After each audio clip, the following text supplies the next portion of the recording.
तो मेरे साथ मिलकर के बोलेंगे, बोलिए संत श्रोमणी गुरुदेव भगवान रविदास महाराज जी की धन्यवाद। साथियों, ये संतों का प्रोग्राम है, ऐसे भी कि मैं यहाँ कुछ बोल रहा हूँ, लेकिन संतों का आदेश हुआ। अच्छा चढ़ाऊंगा 18 से पहले कल से 2 दिन बाद जाऊंगा जी, वहाँ मीटिंग है। अरे जब आप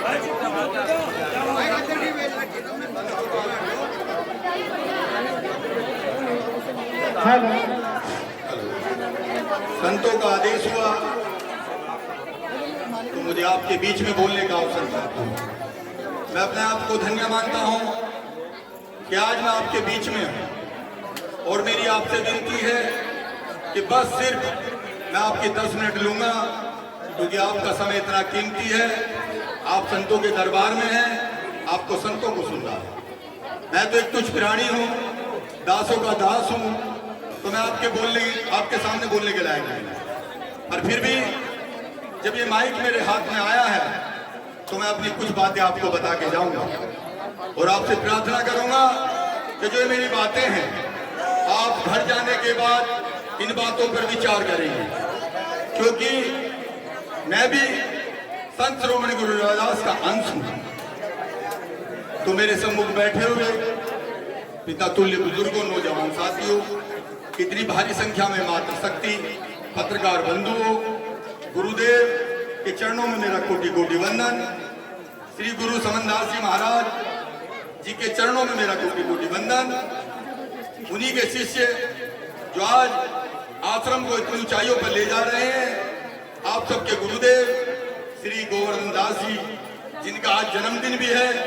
मैं तो भगवान से प्रार्थना करता हूं कि मेरी उम्र भी उनको लग जाए, क्योंकि ऐसे संतों की हमें जरूरत है।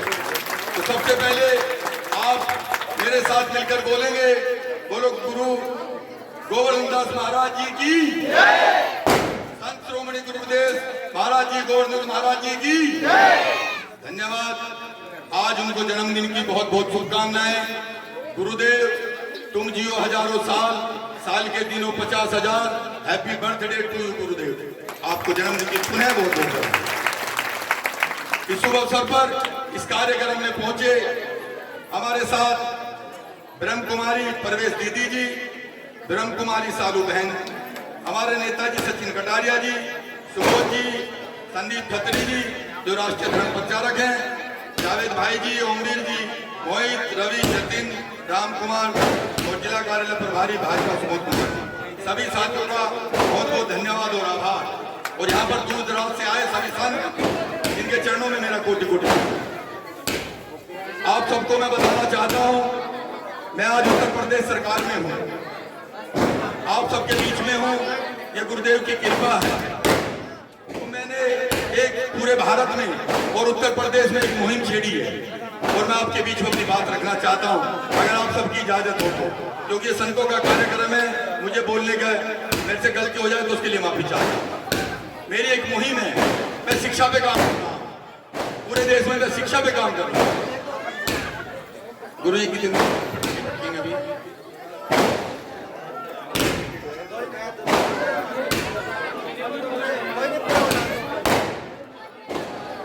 अभी आवाज आ रही है, तो मैंने शिक्षा पे काम किया है, और मैं शिक्षा पे काम कर रहा हूँ पूरे देश में, पूरे उत्तर प्रदेश में। क्योंकि आप सब जानते हैं कि शिक्षा शेरनी का वह दूध है जो पिएगा वो धाड़ेगा। शायद अगर आज मैं शिक्षित ना होता तो आपके बीच में ना होता, क्योंकि मैं भी बहुत गरीब परिवार से हूँ, आपकी तरह हूँ, आपके बीच में आपका भाई हूँ, आपका बेटा हूँ। तो भले हमें आधी रोटी खाने को कम मिले, लेकिन यहाँ से गुरु के दरबार से हमें प्रतिज्ञा करके जानी है कि हम अपने बच्चों को पढ़ाएंगे, उनको आगे बढ़ाएंगे, क्योंकि शिक्षा के सिवा हमारे पास कुछ भी नहीं है। तो मेरी आप सबसे विनती है कि जो शिक्षित बनेगा वो आगे बढ़ेगा, क्योंकि आप सब जानते हैं कि जिसने शिक्षा प्राप्त की है वो आगे बढ़ा है। चाहे कोई भी देश हो, अभी हम विकासशील देश में रहते हैं, अगर हमें इस देश को विकसित बनाना है तो हमें अपने बच्चों को शिक्षित बनाना पड़ेगा। क्योंकि चाहे चीन हो, जापान हो, इंग्लैंड हो, जिस देश ने भी तरक्की की है वो शिक्षा के दम पे की है। कोई भी देश बिना शिक्षा के आगे नहीं बढ़ पाया। तो मेरी आप सबसे हाथ जोड़ करके विनती है कि यहाँ से जाने के बाद पूरा जोर लगा दो, पूरा दम लगा दो कि हम अपने बच्चों को शिक्षित बनाएंगे, अपने आस पड़ोस को शिक्षित बनाएंगे और जहां तक भी हमारी ताकत होगी कि सबको शिक्षा दिलाने का काम करेंगे, क्योंकि बिना शिक्षा के कुछ भी नहीं है। तो साथियों, ये हमारी मुहिम का पहला एजेंडा है। मेरी संत महात्माओं से भी अपील होती है कि बिल्कुल सत्संग करो, खूब भजन करो, खूब बंदगी करो, खूब गाने बजाने जो भी करने कीर्तन करो, लेकिन उसके साथ साथ में लोगों को शिक्षित बनाने का काम भी करो। जब सब शिक्षित होंगे तो सब तरक्की करेंगे, क्योंकि मैं जानता हूं मेरे समाज में शिक्षा का कितना भाव है। बाबा साहब के जाने के बाद लोग कितने अछूते हो जाए शिक्षा से। और दूसरा विषय है मेरा नशा। मैं नशे पे काम कर रहा हूं, आपके आशीर्वाद से 1 लाख लोगों को नशा मुक्त करवा चुका हूं। तो सम्मानित साथियों, नशा वह जहर है या जिस घर में चला जाता है उसका सत्यानाश कर देता है। आप सब बैठे हैं, सब जानते हैं, क्योंकि हम सब उसी दायरे में आते हैं। हमारे बीच के लोग नशा करते हैं, हमारे आसपास के लोग नशा करते हैं, हमारे रिश्तेदार परिवार के लोग नशा करते हैं। साथियों, जिस घर का मुखिया नशा करता है उसके घर की हालत क्या होती है? उसकी पत्नी से पूछ लो, उसकी बिटिया से पूछ लो, उसके बच्चों से पूछ लो। तो सम्मानित साथियों, हमें यह प्रतिज्ञा करनी है गुरु के दरबार में कि ना तो नशा करेंगे और ना नशा करने देंगे। हमें प्रण लेना है कि हम अपने साथ साथ में 10 लोगों को नशा मुक्त करने का काम करेंगे। धन्य हो जाएंगे आप, आवागमन खत्म हो जाएगा आपका, क्योंकि कबीर साहब ने कहा है कि मोए गुरु ऐसे मिले जैसे दरिया नीर, और मेरा मेरे पूरी याद नहीं आ रही साखी। मोरे गुरु ऐसे मिले जैसे दरिया नीर और मेरा निर्मल शरीर। इस तरह से गुरु जी, तो आपके सामने हमारे गुरुदेव बैठे हुए हैं। मेरा इनकी तरफ इशारा है कि इतने भगवान स्वरूप गुरु जी हमारे पास हैं, फिर भी हम में कमी है।